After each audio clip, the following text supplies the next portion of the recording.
Hello farmers, I'm Rollins from Agribusiness Media, and today we are going to discuss record keeping in pig production business. And we need to face it, farmers, that running a successful pig production business requires us to be organized, and that's where record keeping comes in. So I will be taking you through a number of templates that you can use for your pig production business. So let's go straight in. Let's start off with service records. What are service records? So imagine this. You are a pig farmer. You have a sow that is ready for breeding, but you can't remember when she was last serviced.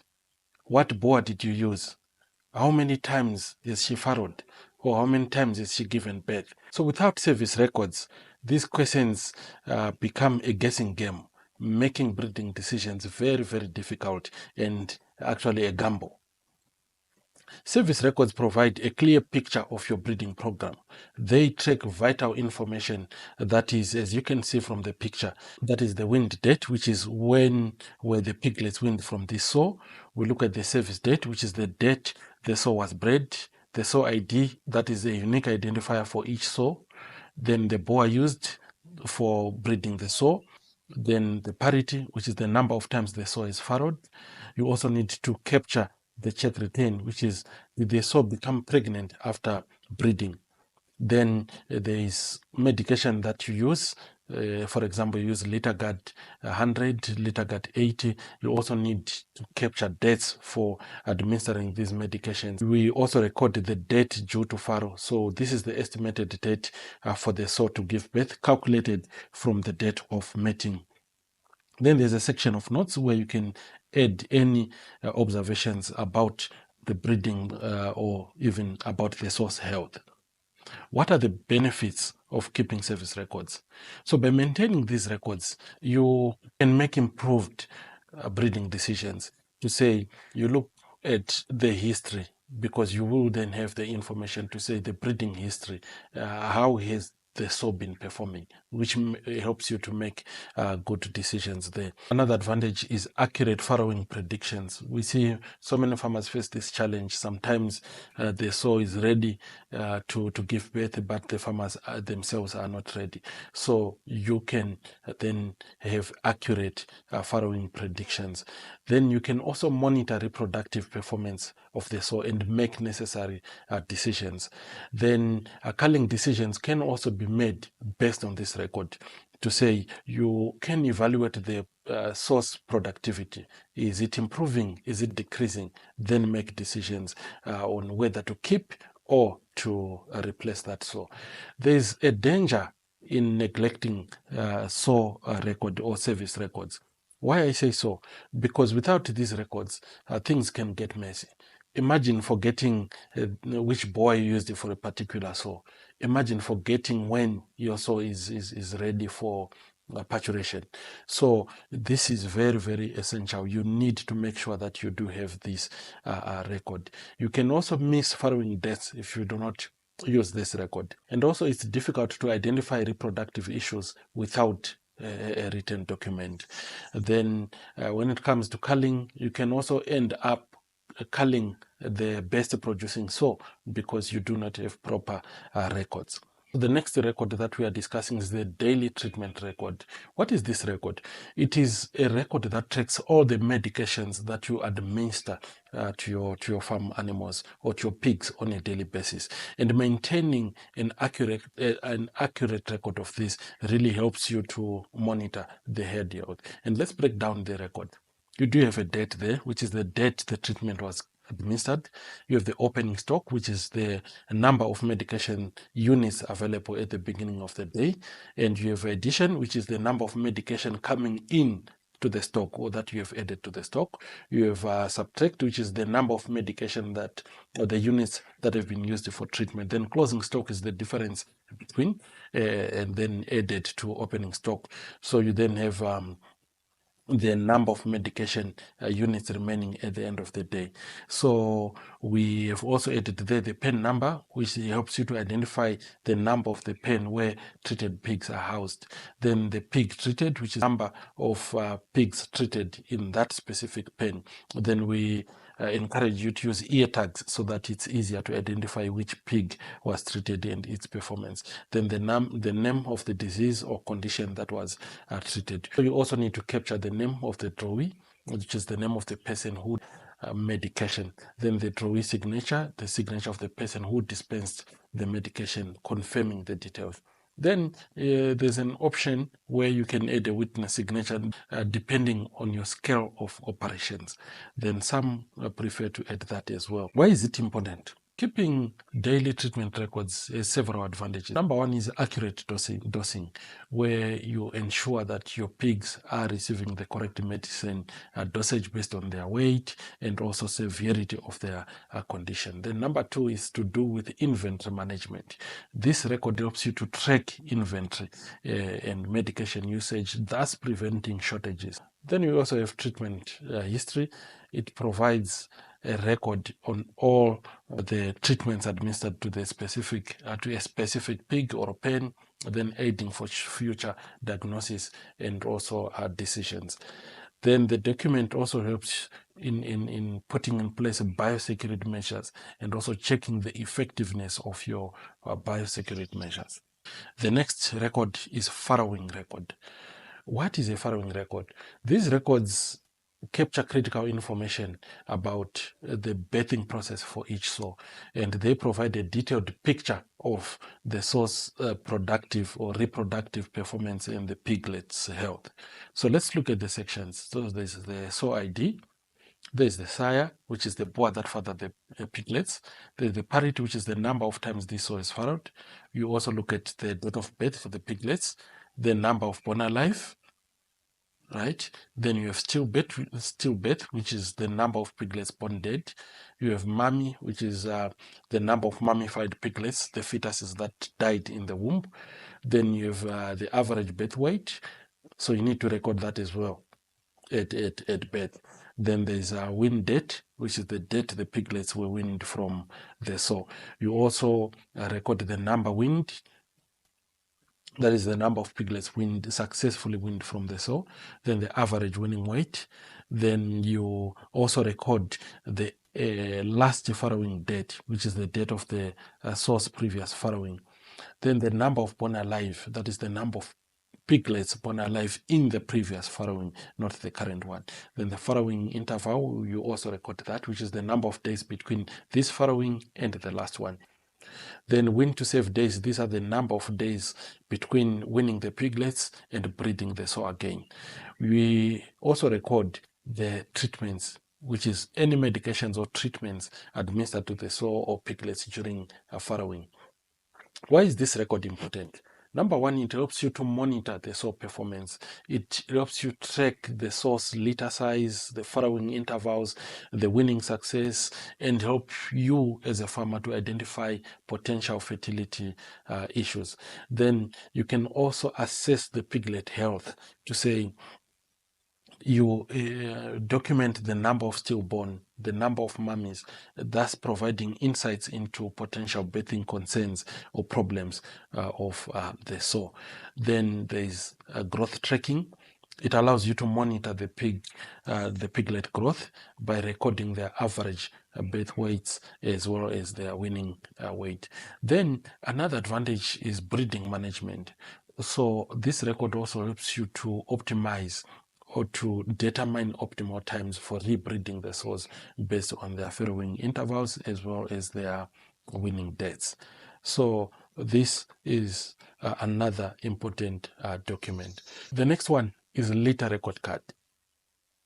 So what is a litter record card? This is a card that provides you with a detailed tracking, or it is a tool actually, a tracking tool that helps you to monitor each individual piglet within a litter. So it allows you to monitor their growth, to monitor their health, their development, that is way from birth right up to weaning. So we need to break down this card. The first row that you are seeing there is the sow that gave birth to the piglets. You also record the boar, that is the sire, the boar that fathered the piglet. Then the parity, which is the number of times the sow is farrowed. the pen number where the litter is housed. You also record the date of birth, that is the date the piglets were born. The number of piglets born alive, we need to record that as well. Stillbirths, which is the number of piglets born dead. The mummified, you need to record that as well. Then the ear number, we need to record that as well. Then you need to record the sex. Is it male? Is it female? Then the birth weight is also recorded. Then you record weight at certain intervals. So at 3 weeks, you record. At 5 weeks, you also record. At weaning, you also record. So this really helps you as a farmer to track each individual piglet in terms of performance, and helps you to identify issues ahead of time so that you can take corrective measures. Then it also helps you to analyze growth of your pigs. Then selection decisions can also be made from the information that you record. So thus then provides you with the valuable data when selecting breeding stock as well as replacement gilts. The next card is a pig death certificate. So this is a document that serves as an official record when a pig dies on your farm. It also helps you to track mortality rates, to identify potential disease outbreaks, to maintain biosecurity protocols. So it's a key document that you need. You record the date, which is the date that the pig died, the ear number, which is the unique ear tag numbers assigned to the pig. Then you record the sex. Is it male? Is it female? You need that as well. You also record the class of stock. Was it a sow? Was it a boar? Was it a piglet? Or any other classification that you use on your farm. You also record the cause of death. If known, record the suspected cause of death. And if not known, you can just write unknown. But we normally encourage that you have a post-mortem, or you get a post-mortem done to ascertain the cause of death. Then you also record the pen number, which is the pen where the pig was housed and where it died. Then you can add signatures, that is for the stockman, for the manager, as well as for your security. And this also is optional depending on your level of operation. So that's the pig death certificate. It is important that you have that as well. Then we look at the sow record card, right? This is a card that provides you a quick snapshot of the sow's current breeding cycle, and it tracks key dates and information relevant to breeding management. Key sections of the card include the sow ID, which is the unique identifier of the sow. We look at the parity, which is the number of times the sow is farrowed. You need to record that as well. Then the pen, which is the pen number where the sow is currently housed. Then on the breeding cycle information, you need to record the weaning date, which is the date the piglets from the sow's most recent farrowing were weaned. You also record the service date, which is the date the sow was bred after weaning. Then the boar that you used for breeding. Then the due date, which is the estimated date for the sow to give birth. So this is another document that you need. You also need a daily feed record card. What does this do? It helps you track the amount of feed that you have on hand each and every day. It also allows you to monitor the feed usage, to identify potential waste, and to ensure there's always enough feed to sustain your pigs. So the key sections of this record is you have the date, which is the current date, opening stock, which is the amount of feed available at the start of the day that is carried over from the previous closing balance. You also have additions, which is the amount of new feed that you have added during the day. It can be through purchase, through delivery, or if you are making your on-farm feed.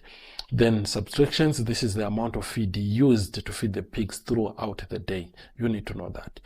Then closing balance, which is then the difference or the amount of feed remaining at the end of the day, calculated by the opening stock plus additions, then minus subtractions. This is a must-have document because it helps you to monitor feed cost, which is it tracks your overall feed usage, allowing you to calculate feed cost and identify areas of potential savings. Then it also helps you to manage inventory to make sure that you don't run out of feed and you always have enough stock to meet your pigs' needs. Then it also helps you to detect feed wastage. And if there are any large discrepancies between feed that is provided and feed consumed, then it can indicate issues like spillage or overfeeding, prompting corrective actions. You can also monitor your rations, especially if you use this in conjunction with ration plans. So you can assess if your pigs are receiving the intended amount of feed. Then another record is the monthly pig movement record. So what is a monthly pig movement record? So this is a record that summarizes the movement of pigs within your farm, and that is over a 1 month period. It helps you to track changes in pig numbers within different categories and helps you to identify trends in your pig production cycle. It is a crucial recording tool for any piggery operation, and it also provides you with a comprehensive overview of the movement of pigs within your farm. Let's look at the key sections of the template to understand it better. So it has a month and year, which identifies the specific month and year for which the data is being recorded. Then the pig movement table, which is it starts with a class, which is a section that categorizes the pigs based on their age or their stage of production. And we have common categories there that include piglets, and these are newborn piglets up to the weaning age. We have winners, and these are the recently weaned pigs transitioning to growers. Then we have growers that are the pigs between weaning and finishing weight, or those that are also ready for slaughter or breeding. So there are additional categories that we can add, like open gilts, saved gilts, open sows, saved sows, lactating sows, and boas. That can be included for a more detailed breakdown if you want. Then there's the opening. Opening, this is the number of pigs in each category present at the beginning of the month. That is carried over from the previous month's closing figures. Then you have base. This is the number of piglets born during that month. Then prom in is the number of pigs brought into each category from the other categories within the farm. That is, you can move winners to the growers category. Then prom out, this is the number of pigs moved out of each category to other categories within the farm. You can move growers to finishing pens, for example. Then mortalities, this is the number of pigs that died within each category during the month. And butchery sales, the number of pigs sold directly for slaughter from each category. Then sales to farmers, the number of pigs sold to other farmers for breeding purposes or for further raising. Then you have closing, which is the number of pigs in each category remaining at the end of the month, calculated by the opening balance plus births plus prom in minus prom out minus mortalities minus butchery sales and minus sales to other farmers. Then there's also a remarks section, and this is a space that allows you to record any relevant information about the monthly pig movements, such as unusual fluctuations in pig numbers within each category or reasons for high mortality rates, if applicable. Then also implementation of new management practices to enhance your production. Then prepared by end date. The section helps you to track who prepared the record and the date it was completed. So this is an important document that you must have. Why? Because it helps you to monitor production. It provides a clear picture of your overall pig production cycle, and that includes your farrowing performance, your growth rate, and as well as your sales figures. Then inventory management, it helps you to track the number of pigs in each category, facilitating informed decisions that is about your breeding, purchasing, as well as selling your pigs. Then there's performance analysis. This document helps you to analyze trends in pig movements over time, thus identifying areas of improvement.